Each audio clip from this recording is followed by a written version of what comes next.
I would suggest that you drink every time I say the words dark goddess in this video, but I don't want to be held responsible for your health, in all honesty.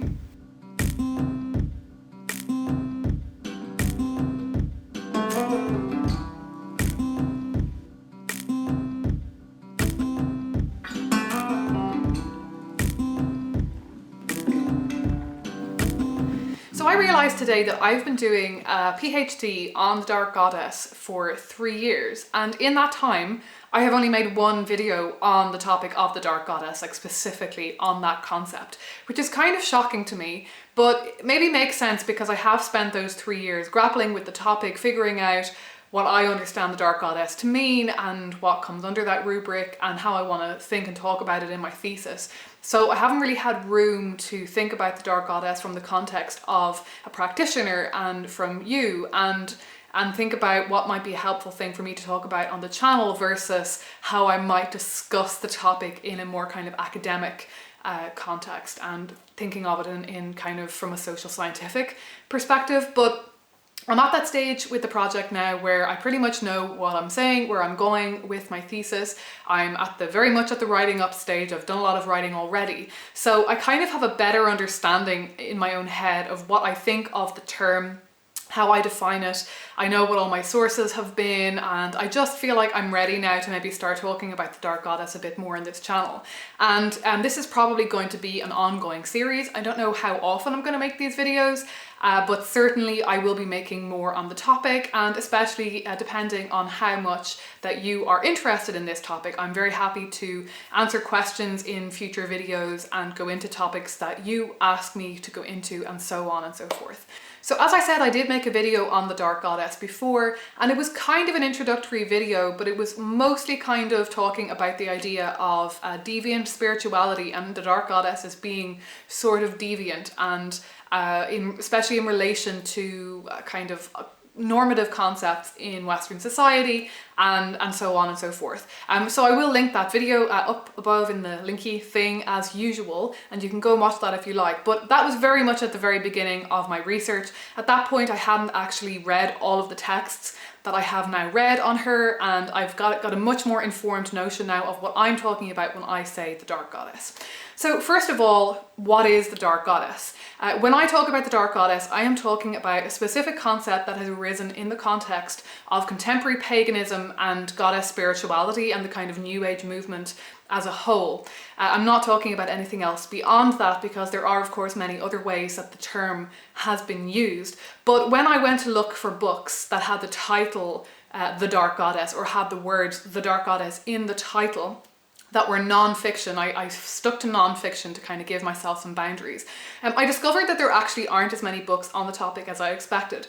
I originally thought that there might be a larger wealth of material focusing around, for example, Kali, and that material would be different to the kind of goddess spirituality, contemporary pagan take on the Dark Goddess. And I found that that was not really the case. There were 2 books on Kali, but both of them were sort of, while they were different from the others, they were definitely kind of within the same kind of discourse around the Dark Goddess and using a lot of the same kind of just terms and concepts and themes that I saw in all of the other books. So all of the ideas and themes that come out in these books about the Dark Goddess and the concept of the Dark Goddess, they definitely existed before in contemporary paganism, and the themes surrounding the different dark goddesses that people talk about, like, they all definitely pre-existed this literature and this concept. But I found that actually it was surprising to me that all of these books were all published kind of after 1991, so from the 90s onwards, with a bit of a gap in the middle in the early 2000s, and then with kind of picking up again in the kind of last decade. So we're seeing kind of 2 main decades, the 90s and this current decade that we're in, where most of the books were actually published.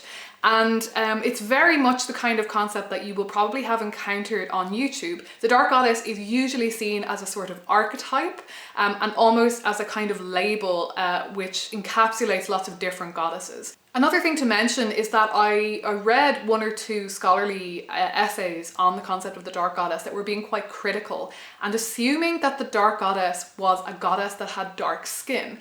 And I honestly have not found that this in any of the material that I have researched on this topic. I have not found that the Dark Goddess is considered in this contemporary pagan, kind of eclectic pagan literature.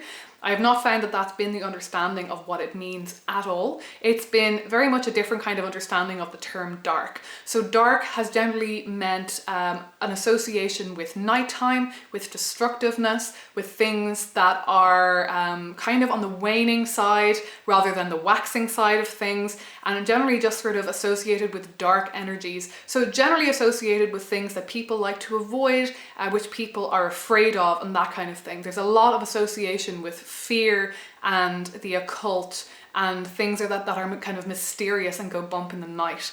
And there's definitely kind of no association with skin tone whatsoever. There are deities within the deities that get spoken about, within the goddesses that get spoken about. Kali is in there. There are other deities from various other cultures and societies that have darker skin, but deities such as the Morrigan and Hel and so on are definitely kind of incorporated in there as well, and those come from societies that were very much Caucasian and pale skinned. So there's quite a wide range when it comes to kind of skin tone. That's, in my experience, not what people are talking about when they use the term dark. So I found that to be a bit of almost a willful misinterpretation of what people are talking about when they talk about the Dark Goddess.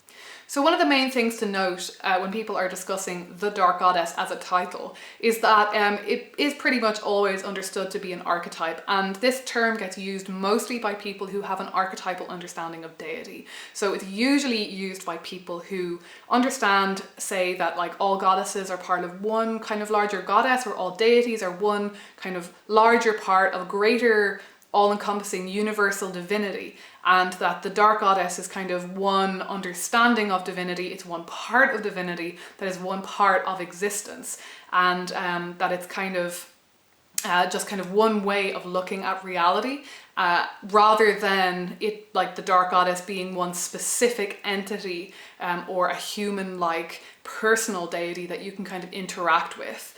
That is definitely the way that it tends to get used.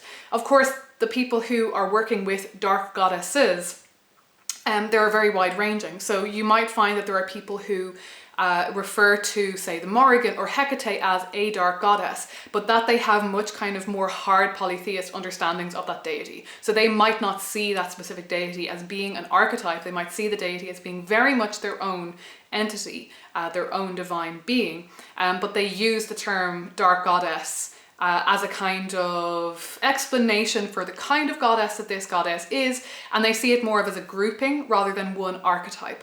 But in my experience, while you might find YouTube videos and blog posts of people kind of referring to the term the dark goddess or a dark goddess to define or explain or kind of link their deity to another similar deity, so, you know, Morrigan devotees kind of linking their experiences to devotees of Hecate or Hel, I definitely find that in the books that have the title The Dark Goddess in them, there tends to be quite an archetypal understanding of deity kind of running throughout. So if that's not your understanding of deity, then probably those books aren't going to be as useful to you. They're probably not going to resonate with you. But if you do have kind of archetypal understanding of deity, then you might find that it kind of gels quite well with you. I've definitely mentioned before in the previous video how the kind of archetype of the Dark Goddess is seen as being a counterbalance to something that gets maybe focused on too much in a lot of religions, to kind of the light half of things, to the kind of creative aspects of cosmos. And for most of these devotees of the Dark Goddess is seen as this very important part of reality and of divinity that has been largely ignored by by both contemporary society, by modern society, by the patriarchy. There are a lot of different things that are kind of seen as being deviant in the Dark Goddess because they have been ignored and suppressed and so on. And if you're interested in a bit more about that, I have talked about that a little bit more in that video. But I will also probably get into that a bit more in future videos as well. It's a very complicated topic, especially when it comes to the topic of kind of deviancy and counterculture.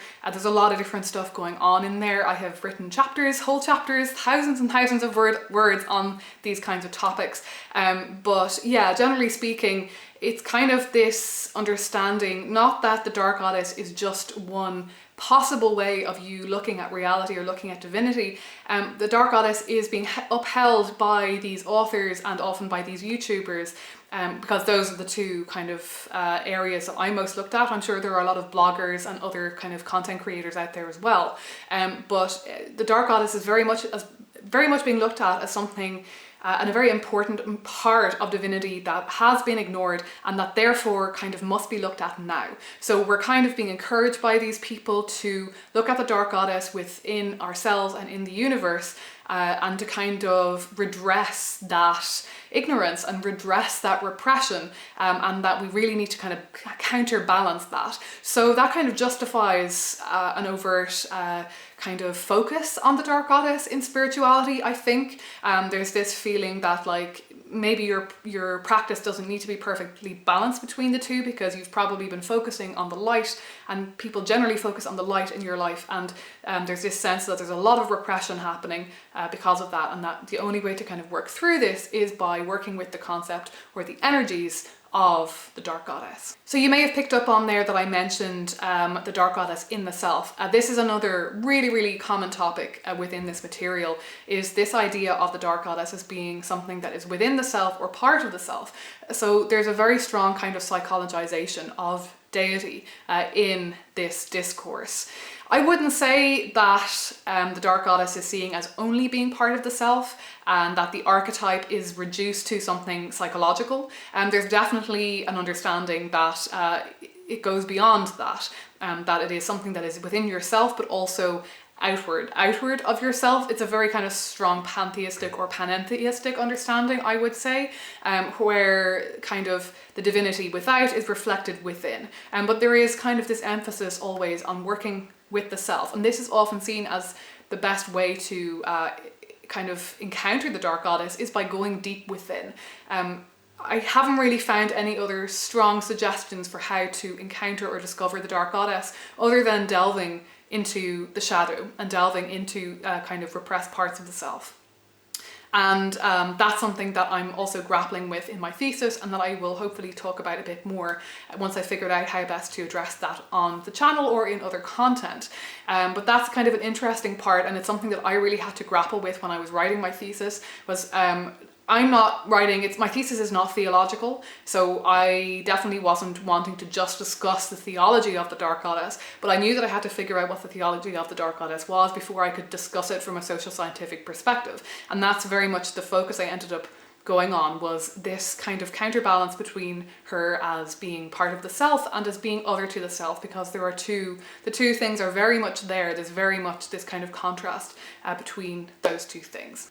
So going forward, I think I would like to make an entire video on resources on the Dark Goddess, and I will maybe review individual books. I probably won't review all of the books, but I might review them kind of in lumps or categories. But I will mention that the two books that are probably the most heavily referenced by practitioners that I've seen people reference online are the first book that I could find that was written with the Dark Goddess in the title, which is by Demetra George, and it's called Mysteries of the Dark Moon. And it really focuses on the concept of the dark moon rather than the Dark Goddess, but the two things are kind of seen to be pretty much one and the same. I'd say it's one of the more comprehensive books. For me, it's not perfectly aligned with my understanding of things, with my belief system and so on, but it's probably a good starting point. It gives you a good understanding of where the rest of the material kind of comes from. There are definitely other books that book was inspired by, but that was kind of my starting point. And I would say by far the most popular book, or at least the one that I see referenced the most online, is a much more recent book from 2000 and I think it was 2011 or 2012, but I think 12, by Jane Meredith, called Journey to the Dark Goddess. So there are quite a lot of videos online about this and about people talking about their experience of undertaking this journey. This book is a lot more practical, I would say. It kind of outlines how you might undergo this kind of journey, very much psychologized journey into the self. I definitely feel like the texts, maybe more than the videos that I've seen, are very focused on the psychologization of the Dark Goddess, very much focused on the Dark Goddess as being part of the self. Some of the other books see her more as deity, and there's definitely a sense that even in the books where she is most sort of part of the self, there's always kind of that element that she's something more as well. But it's a very kind of practical, handy guide if that's what you're looking for, in terms of something that's going to give you rituals to do and kind of practices and kind of a good kind of guideline on what you might practically do in a physical sense in order to work with the dark goddess. So those are probably the two best places to start. But if you have a search for books with dark goddess in the title, there's only about 12 of them out there, so you can probably pretty much find all of them online and have a kind of figure out for yourself through having a look at them and finding, you know, clips of them, whether it's on Amazon or, you know, Google Books or something that might let you have a look at the content list or kind of some pages from the beginning and have an idea if they're going to be the kind of thing that you want, that you're interested in or not. But like I say, I think I will definitely make reviews of at least some of the books that are easier to get a hold of. Some of them were very much out of print and were harder to get a hold of. I had to kind of, you know, get them through interlibrary loan and that kind of thing. But yeah, I'll definitely cover all of the ones that are still in print and that I think are still getting purchased and read by people currently. And finally in this video, I just wanted to touch briefly on what the dark goddess means to me, because this is something that I really haven't had much time to think about in the past 3 years, because I've been approaching the dark goddess as a scholar. There's been no room for me in the project to apply this to my own practice and to think about my interpretations and my understandings and what it means to me in my practice. So I'm actually really looking forward to being done with the academic part of this project so that I can move forward into ways of thinking about how I can take my expertise on this topic and maybe write a theological book or create theological content or practical content for you and apply it to my own practice. Because the reason I started on this project in the first place was out of personal interest. I became interested in this term because I saw it so often applied to the Morrigan and other goddesses that I'm interested in. And it resonated with me as a term, as a phrase. It resonated with my understandings of things like the unmanifest and just the darkness, the creative darkness of the universe and so on. So that's another topic that I would really like to maybe think about a bit more and come back and make another video on. But I would say, I mean, I have a very much archetypal understanding of what the dark goddess can mean to me. I don't necessarily kind of rule out interactions with personified deity. It's definitely something that I incorporate into my practice at various times, and I kind of try to have a little bit of suspension of disbelief when it comes to those elements of my practice. But I have always felt like I've tended to work with individual deities like the Morrigan and several others, Odin and a few more in my practice. But I have always liked the idea of working with an archetype like the dark goddess or similar, as though it were a personified deity, and kind of building up my own understanding of what that deity is. There are some people who have done this to great effect. So for example, John Halstead of the Alergic Pagan, he writes a blog called the Alergic Pagan. He's doing very different stuff these days, and he mostly is very focused on kind of nature-based spirituality these days. But back in the day, years and years ago, back in 2012 or so, he was mostly writing about a very Jungian inspired spirituality and practice, where he was doing rituals and working very intently with his own kind of pantheon of archetypal deities. So he kind of did a lot of inner work and tried to discover within himself what the primary archetypes of his own psyche were, and built up a practice surrounding these deities. And this is something that I would actually be really interested to do myself. I have mixed feelings about this in a way, because I'm not really interested in a spiritual practice that is focused on deities that I understand to be completely just within my own brain. But at the same time, I've always found it quite intriguing, and that's something going forward that I definitely want to try and see what that would mean for me in my practice and what that might look like. When it comes to kind of the balance of light and dark, that's not really the element that I find interesting in the dark goddess. I've never been into I kind of like some binaries in my practice. I've always really liked working with the concepts of creation and destruction, for example, but I've never really been interested in kind of gender dualities, and I've never been interested in this idea of a goddess that's split into a light goddess and a dark goddess for some reason, even though I like very abstract concepts of light and dark. And for me, when I start to think about a goddess, like a dark goddess, I kind of tend to separate that from my more abstract concepts of light and dark, and I like to kind of personify it a bit more and just see it as a specific archetype and kind of boil it down more to what that image or idea evokes in me. And to me, a dark goddess has always been more kind of associated with mystery and the liminal and moving from this plane to the next, or moving, like shifting consciousness and kind of traveling into the astral realm and shifting into a state of consciousness where we can feel more at one with divinity, with the universe, or what have you, kind of having a very mystical experience, much more so than personifying the kind of abstract qualities of light and dark that I like to do in my practice. So I do see the two things as being quite separate. So that's one way in which I think I differ probably quite a lot from most people who work with this concept. So I think that's just about enough material for this first video. Like I say, I am definitely intending on making more videos going forward. Not sure when this is going to happen because this is all still very much in progress. I'm very much still writing my thesis and I'm still figuring out all this material, and I'm not even close to starting to kind of incorporate it into my actual practice yet. But I'd love to know your thoughts. I'd love to know what questions you have.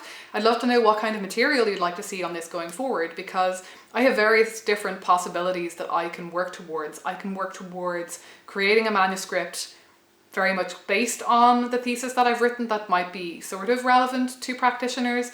I can look towards writing a completely different kind of manuscript, basically that's much more theological, that's kind of looking at a very kind of theoretical understanding of what the dark goddess is, but from a kind of theological, faith-based, spiritual-based kind of angle. And I was also thinking that going forward I could create things like kind of courses and collections of videos with workbooks and that kind of thing that I think would be kind of more practical, and that might be a quicker and easier way for me to distill the work that I've done from the scholarly perspective into something that is more kind of practitioner oriented. So do let me know your thoughts on that. I'm going to be thinking about that going forward as well, especially once the project is done, which I'm hoping will be in a year or a little bit more. Then there's going to be a lot more time opened up for me to start writing and creating content based on that material, but that is new and fresh and not part of my PhD dissertation basically. So thanks a million for watching. Don't forget to like and subscribe if you haven't already, and hit the bell in order to be notified when I upload new videos, and do comment with any questions and thoughts that you have. I always love interacting with you in the comments, and I will be talking to you again soon.